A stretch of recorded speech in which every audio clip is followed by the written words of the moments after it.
Hello students. तो आज हम लोग स्टार्ट करने वाले हैं हिस्ट्री का नया चैप्टर जो कि है कॉलोनियलिज्म एंड कंट्री साइड। अब इस चैप्टर में आपको पता चलेगा थोड़ा सा ब्रिटिश के बारे में और ब्रिटिश इंडिया कैसा था, मतलब ब्रिटिश जब इंडिया में थे तो हमारे इंडिया की क्या हालत थी, क्या क्या पॉलिसीज थी, ये सारी की सारी चीजें आपको जानने को मिलेंगी इस चैप्टर में। बहुत लोग कहते हैं ना कि बहुत ज्यादा एक्सप्लॉइट किया है, बहुत ज्यादा बर्बाद किया है इंडिया को अंग्रेजों ने। तो कैसे कैसे बर्बाद किया है, क्या क्या पॉलिसीज वो लेके आए थे इंडियंस के लिए, तो वो सारी की सारी चीजें आपको जानने को मिलेंगी इस चैप्टर्स में। अब साथ साथ में नोट्स बनाते रहिएगा और चीजों को रटने की कोशिश ना करें। मैं दोबारा आपको बोल रही हूँ, चीजों को समझने की कोशिश करोगे तो आपके लिए ज्यादा अच्छा रहेगा, बट साथ साथ में शॉर्ट नोट्स बनाते रहो ताकि आपके एग्जाम में हेल्प करे। तो स्टार्ट करते हैं इस चैप्टर को। इस चैप्टर में पहले हम लोग जानते हैं कि ब्रिटिश इंडिया जो था वो, सॉरी, ब्रिटिशर्स जो थे वो इंडिया में आए कब थे। तो ब्रिटिशर्स जो थे वो मुगल पीरियड में आए थे, ठीक है, जिस समय पे मुगल राज कर रहे थे, ठीक है।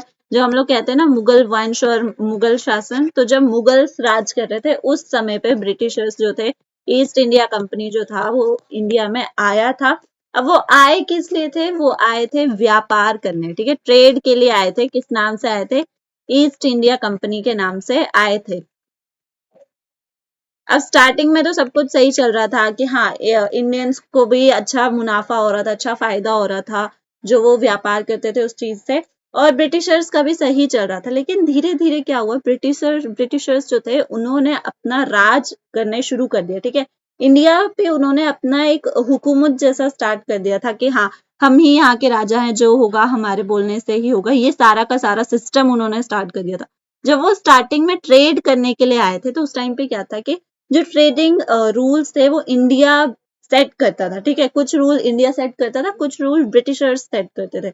बट बाद में क्या हुआ कि सारे के सारे रूल्स जो सेट करने लग गए थे, और इस समय पे इंडियंस जो थे वो धीरे धीरे जानने लगे थे कि इनके इरादे नेक नहीं हैं।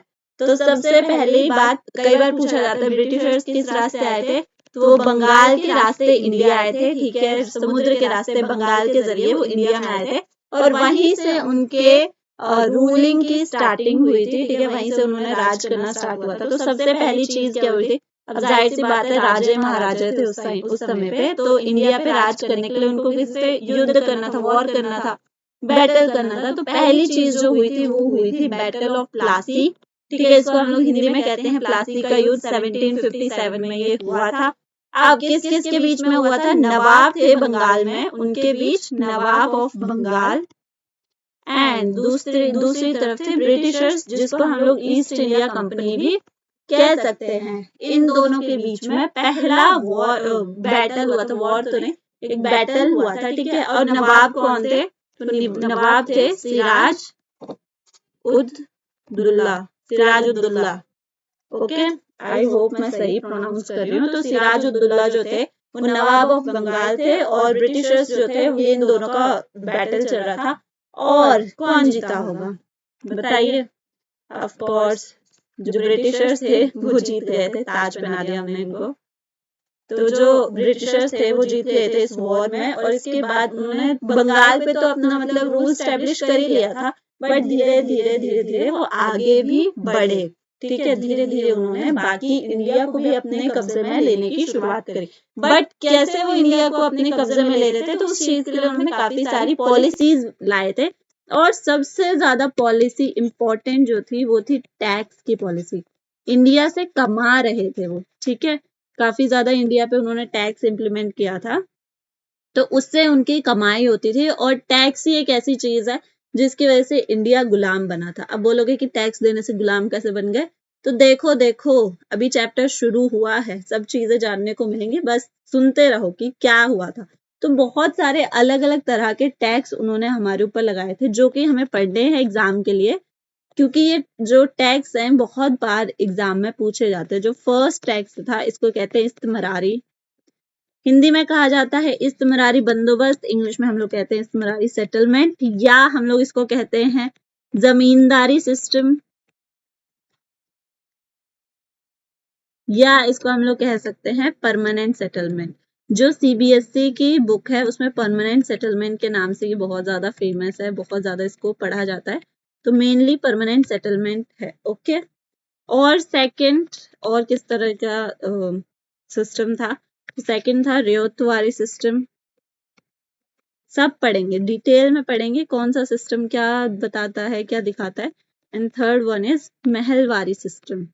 ये तीनों के तीनों टैक्स सिस्टम है, मतलब ये एक ऐसा लॉ है, एक ऐसा पॉलिसी है जिनके अंडर टैक्स आता था अलग अलग तरीके से। ठीक है, तो पहले हम लोग चलते हैं परमानेंट सेटलमेंट की ओर कि परमानेंट सेटलमेंट क्या था, इस्तेमरारी सेटलमेंट क्या था। Okay, so first one permanent settlement.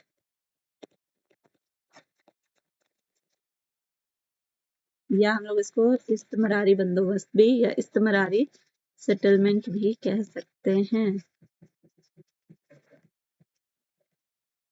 तो इस्तेमरारी सेटलमेंट था, इसको 1793 में, ये सबसे ज्यादा इम्पोर्टेंट है, चार्ल्स कॉर्नवालिस ने लागू किया था, इम्प्लीमेंट किया था। चार्ल्स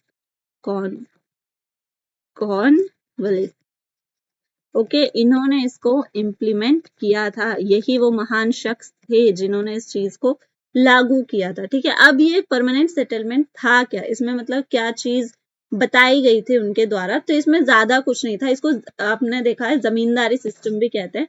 तो इसमें क्या किया गया था कि किसानों से टैक्स लिया जाता था, बट यहाँ पे अंग्रेज सरकार ने क्या किया, जमींदारों को अपॉइंट किया गया था। ठीक है, जमींदार आपको पता ही है कौन होते हैं। जमींदार वो लोग होते हैं जिनके पास बहुत ज्यादा जमीन होती है, तो उनको अपॉइंट किया गया था फॉर कलेक्टिंग टैक्स। ठीक है, टैक्स कलेक्ट करने के लिए जमींदारों को अपॉइंट किया गया था। यही था परमानेंट सेटलमेंट। और हर जमींदार को कुछ गांव दे दिए जाते थे।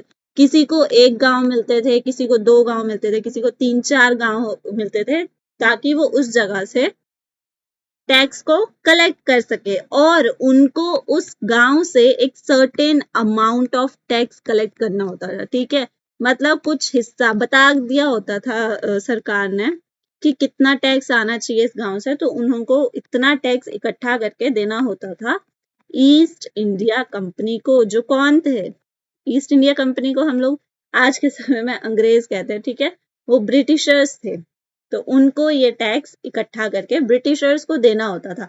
ये परमानेंट सेटलमेंट था जिसको लागू किया था चार्ल्स कॉर्नवालिस ने 1793 में। इसमें जमींदार एक अपॉइंट किया गया था फॉर कलेक्टिंग टैक्स, और जमींदारों को कुछ गांव दिए जाते थे और उस गांव में से उनको सर्टेन अमाउंट ऑफ टैक्स लाना होता था। ठीक है, टैक्स इकट्ठा करना होता था और वो टैक्स इकट्ठा करके जाता था ईस्ट इंडिया कंपनी के पास।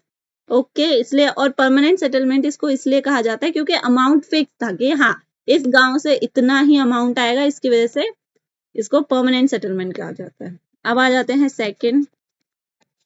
Second one is रियायतवारी system. तो रियायतवारी सिस्टम जो है, रियायत कौन होते हैं, रियायत होते हैं फार्मर्स। ठीक है, किसान, तो उनके साथ ये कुछ सिस्टम था, इसकी वजह से इसको रियायतवारी सिस्टम कहा जाता है। तो सबसे पहली बात, इसको कब लागू किया गया था, 1820 में ये लागू हुआ था। थॉमस मुनरो ने इसको इम्प्लीमेंट किया था। ठीक है, थॉमस मुनरो नाम के एक महान शख्स थे जिन्होंने इसको लागू किया था। अब ये जो है इंडिया के ये पूरे एरिया में लागू नहीं हुआ था। ठीक है, ये इंडिया के डेक्कन विलेज जो है, जो इंडिया के डेक्कन रीजन है, वहां पे इसको लागू किया गया था।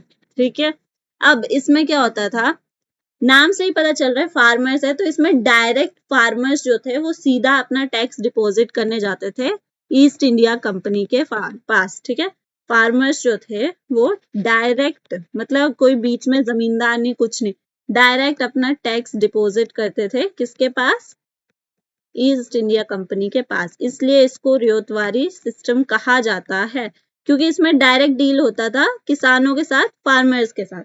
अब आ जाते हैं थर्ड है महलवारी सिस्टम। महलवारी सिस्टम, तो महलवारी सिस्टम जो है इसको लागू किया गया था 1833 में। इसमें कोई पर्टिकुलर नाम नहीं है, तो इसमें यही कहा जाता है कि इसको ब्रिटिशर्स द्वारा लागू किया गया था। ठीक है, और महल का जो मतलब होता है पुराने जमाने की, अभी तो महल मतलब एकदम पैलेस टाइप का, बट पहले महल का मतलब होता था विलेज, और इसको लागू किया था north western region of India. जो नॉर्थ वेस्ट है गुजरात साइड, वहां पर इसको लागू किया गया था। North western region of India, यहाँ पे इसको लागू किया गया था। अब इसमें क्या होता था कि एक इंसान होता था, ठीक है, इसमें एक इंसान को चूज किया जाता था, उसको जमींदार का दर्जा नहीं दिया जाएगा, वो गांव का ही एक इंसान होता था जो पूरे गांव से टैक्स इकट्ठा करता था, ठीक है। गांव के ही एक इंसान को मतलब चुना जाता था, एक आप हेड की तरह मान लो, ठीक है, तो वो पूरे गांव से टैक्स इकट्ठा करता था। ओके, आई होप आप लोगों को समझ में आ रहा होगा। इसमें एक इंसान को चुना जाता था जो पूरे गांव से टैक्स इकट्ठा करके टैक्स दे देता था ईस्ट इंडिया कंपनी को, मतलब ब्रिटिशर्स को वो टैक्स दे दिया जाता था। तो यहाँ तक थे जो भी टैक्स के सिस्टम थे, जितने भी सिस्टम थे, वो सारे के सारे मैंने बता दिए हैं कि कितने टैक्स कलेक्टिंग के सिस्टम थे।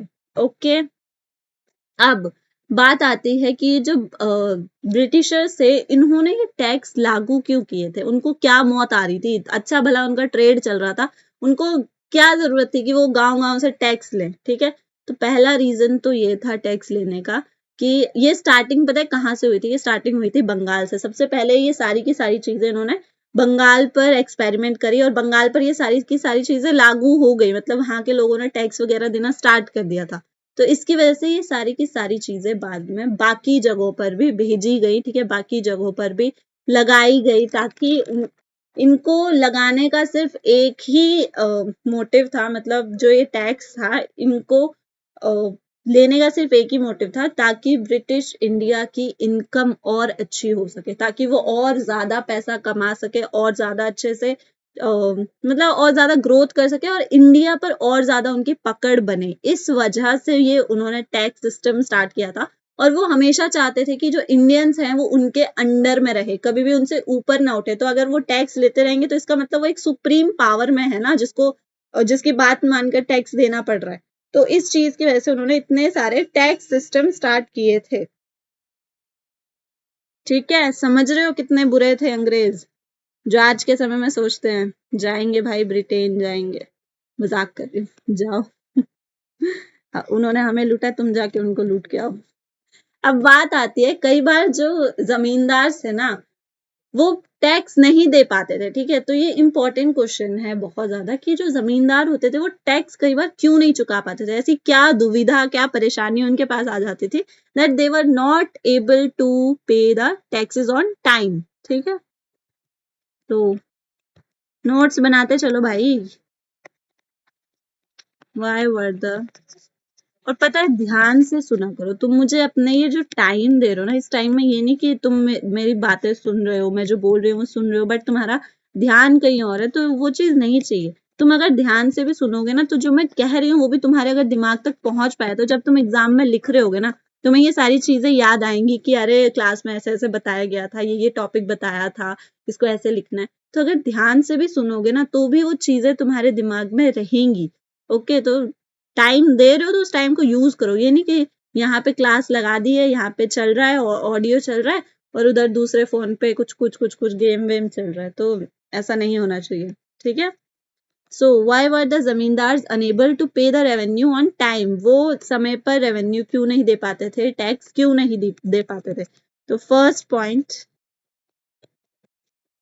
Negligence of landlords. लैंडलॉर्ड्स किसको कहा जाता है, जमींदार को ही कहा जाता है अंग्रेजों, जमींदार को ही लैंडलॉर्ड कहा जाता है। तो पहली चीज क्या थी, जब शुरुआत में ये सिस्टम लागू किया गया था ना कि हाँ टैक्स लिया जाएगा, जमींदारों से टैक्स लेंगे, तो उस समय पे ये जो जमींदार होते थे, उन्होंने इस चीज को मतलब वो नहीं लिया, क्या बोलते हैं उसको, सीरियस नहीं लिया कि हाँ अरे ऐसे ही मांग रहे हैं, जब मर्जी तब दे देंगे, जितना आया उतना दे देंगे। तो पहली प्रॉब्लम तो ये थी कि landlords were not serious about it, ठीक है। उन्होंने इस चीज को सीरियसली लिया ही नहीं, जो शुरू शुरू में ये चीजें लागू हुई थी, ठीक है। हाँ, अगर सीरियसली नहीं लिया और वो नहीं चुका पा रहे थे तो पनिशमेंट भी थी इसके लिए। अच्छे नहीं थे अंग्रेज, बिल्कुल भी नहीं, बहुत बुरे थे, ठीक है।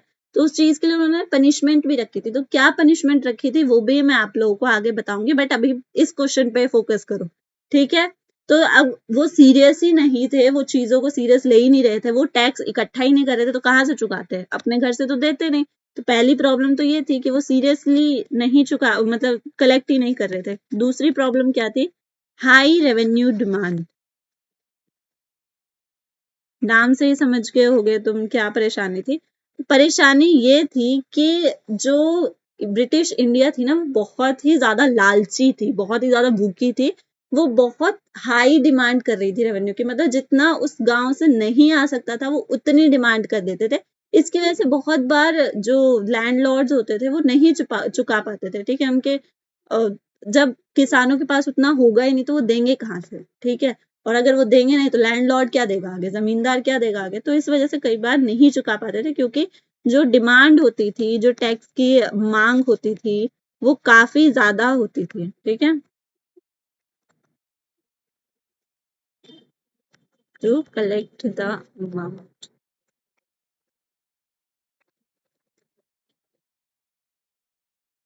Next point, third, low cost crops. अब वो क्या होता है? पहली बार सुना है जिंदगी में, ये तो मैंने सुना ही नहीं, ऐसा आ रहा है दिमाग में। तो ऐसे क्रॉप्स होती थी, ऐसी फसलें होती थी जिनकी कीमत कम होती थी, ठीक है। मतलब उन फसलों की कीमत ज्यादा मिलती नहीं थी। मान लो कोई फसल जो है वो 50 रुपए किलो बिक रही है, ठीक है। और जो ब्रिटिश सरकार है वो कह रही है नहीं, हमें तो 60 रुपए चाहिए, हर किलो पे हमें 60 रुपए चाहिए। तो भाई वो खुद 50 रुपए किलो बिक रही है, वो तुम्हें 60 रुपए कैसे दे देगा हर एक किलो के? नहीं दे सकता। और अगर वो चलो तुम्हें किसी तरह दे भी दे रहा है, अपने घर से भी लगा के दे दे रहा है, तो वो खाएगा क्या बेचारा किसान? तो ये परेशानियां थी। जो खेती होती थी उनकी कीमत बाजारों में बहुत कम होती थी। इसकी वजह से जो किसान होते थे वो इतनी हाई अमाउंट दे ही नहीं पाते थे टैक्स की, ठीक है। तो ये परेशानी थी।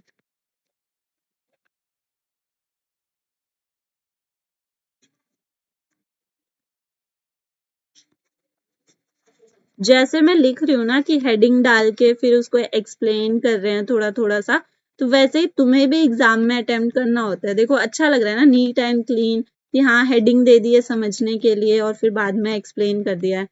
ऐसे तुम अगर नोट्स भी बनाओगे ना अपने, तो तुम्हारे पेपर के टाइम पे बहुत काम आएगा कि हाँ हेडिंग पढ़ ली, हाँ चलो आता है ये चीज। तुम्हें वो पूरा का पूरा पैराग्राफ नहीं पढ़ना पड़ेगा समझने के लिए। तो हेडिंग इज वेरी इंपॉर्टेंट। सीख जाओ बच्चों, नोट्स बनाने सीख जाओ, तुम्हारे काम आएंगे जिंदगी भर। फोर्थ वन, अनइवन डेवलपमेंट, ठीक है। ये तो अभी भी है भाई इंडिया में, है ना। अपने व्यूज भी बता दिया करो अभी भी है या नहीं है। तो क्या होता था, बहुत सारी जगहों पर ना अच्छी खेती नहीं होती थी, ठीक है। जैसे मान लो कि इंडिया में तो हर जगह पे खेती हो रही है, बट कुछ इंडिया के कुछ हिस्से में अच्छी बारिश होगी और कुछ हिस्से में बारिश नहीं हुई। तो इसकी वजह से क्या होगा कि कुछ हिस्से में अच्छी फसल हो जाएगी, कुछ हिस्से में अच्छी फसल नहीं होगी। इसकी वजह से कहीं से अच्छा क्या बोलते हैं उसको, टैक्स आ जाएगा, कहीं से अच्छा टैक्स नहीं आएगा। तो ये परेशानी होती थी, ठीक है, कि कई बार किसानों के पास अच्छी फसल होती थी, कई बार किसानों के पास अच्छी फसल नहीं होती थी। उसकी वजह से भी टैक्स को चुकाने में प्रॉब्लम आती थी, ठीक है। इसको तुम एक्सप्लेन करना और एक बार मुझे चेक करवाना कमेंट बॉक्स में लिख के कि क्या एक्सप्लेन करा है तुम लोगों ने। थोड़ा थोड़ा होमवर्क भी कर लिया करो अच्छे बच्चों की तरह, अभी इतने भी बड़े नहीं हुए हो, 12th में ही हो, ठीक है। अब ये बहुत इंपॉर्टेंट है, ये अलग से भी पूछ सकता है कि सनसेट मेथड क्या था। तो सनसेट मेथड क्या था कि जो जमींदार थे ना, जमींदारों पे एक लिमिट लगा दिया गया था, उनको एक पर्टिकुलर डेट दे दिया गया था, ठीक है। एक स्पेसिफाइड डेट पर उन्हें, उस डेट पर सूरज डूबने से पहले सारा टैक्स चुकाना होता था, ठीक है। बिफोर सनसेट,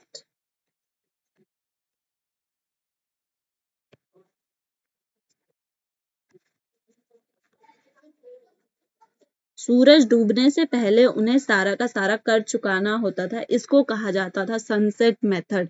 और कई बार जो जमींदार होते थे वो सूरज डूबने से पहले अपना कर नहीं चुका पाते थे, तो उनकी जमींदारी बेच दी जाती थी, उनकी प्रॉपर्टी बेच दी जाती थी।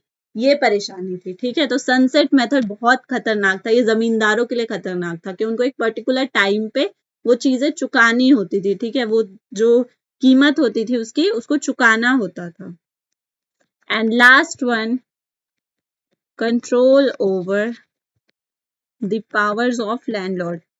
अब पहले क्या होता था, जमींदार तो पहले भी होता था, राजा महाराजाओं के समय पर भी होता था, बट पहले उसके पास आर्मी होती थी, पहले उसके पास महल होता था, ठीक है, तो इसकी वजह से उनका दबदबा होता था किसानों पे। लेकिन जब ब्रिटिश इंडिया आया तो उन्होंने क्या करा, उनकी आर्मी को एबॉलिश कर दिया कि भाई तुम लैंड लॉर्ड हो, कोई राजा नहीं हो, तुम्हें आर्मी रखने की कोई जरूरत नहीं है। उनकी आर्मी खत्म कर दी, ठीक है। और उनके जरिए वो फार्मर्स को प्रेशराइज कराते थे कि भाई हमें इतना दो, हमें इतना टैक्स दो, ठीक है। तो इसकी वजह से जो फार्मर्स थे वो भी लैंडलॉर्ड से परेशान हो गए थे, लैंडलॉर्ड से चिढ़ने लग गए थे, ठीक है। तो ये सारी की सारी चीजें आ जाती थी।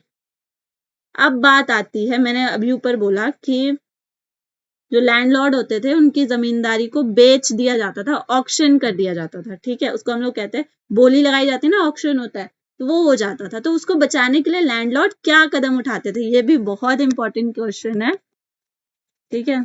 लैंडलॉर्ड एंड ऑक्शन, बहुत इंडिया के लोग कम थोड़ा ना होते हैं, इंडिया के लोग बहुत तेज होते हैं, तो बहुत इंटेलिजेंट थे, वो भी खतरनाक दिमाग लगाते थे। पहला चीज, फेक सेल्स। अब फेक सेल में क्या होता था, ध्यान से सुनना, ठीक है, और उसको फिर अपने वर्ड्स में लिखना। फेक सेल में क्या होता था, जैसे ऑक्शन होता था, बोली लगाई जाती थी, तो जब पहली डेट होती थी बोली लगाने की, तो उसमें जमींदार अपने नकली लोगों को बिठा देते थे और उनसे ऊंची ऊंची, मतलब सबसे हाईएस्ट प्राइस लगाते थे। और जब वो प्राइस देने की बारी आती थी, उस टाइम पे वो गायब हो जाते थे, प्राइस चुकाते ही नहीं थे। ऐसा वो 3-4 बार करते थे, और बार बार गलत ऑक्शन करवाने से, गलत सेल कराने से जो कीमत होती थी ना प्रॉपर्टी की, वो गिर जाती थी, और फिर खुद ही वो सस्ते में अपनी प्रॉपर्टी खरीद लेते थे। तो ये इनका पहला पैंतरा था, फेक सेल, ठीक है।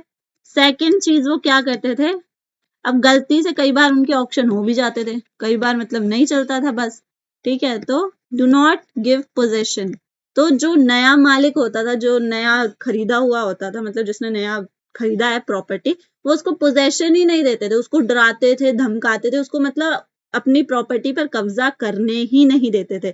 चाहे वो उसको कैसे भी रोके, उसको थ्रेटन किया जाता था कि भाई तू नहीं आ सकता, ये मेरा है, मेरा ही रहेगा, तू चाहे जो भी कर ले, ठीक है। तो उसको डराया जाता था, धमकाया जाता था, और वहां से भगा दिया जाता था, ठीक है।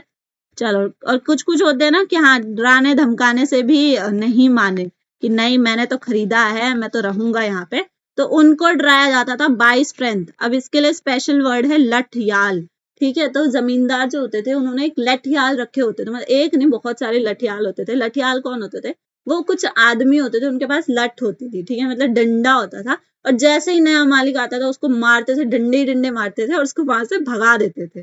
तो ये चीज वो यूज करते थे, ठीक है।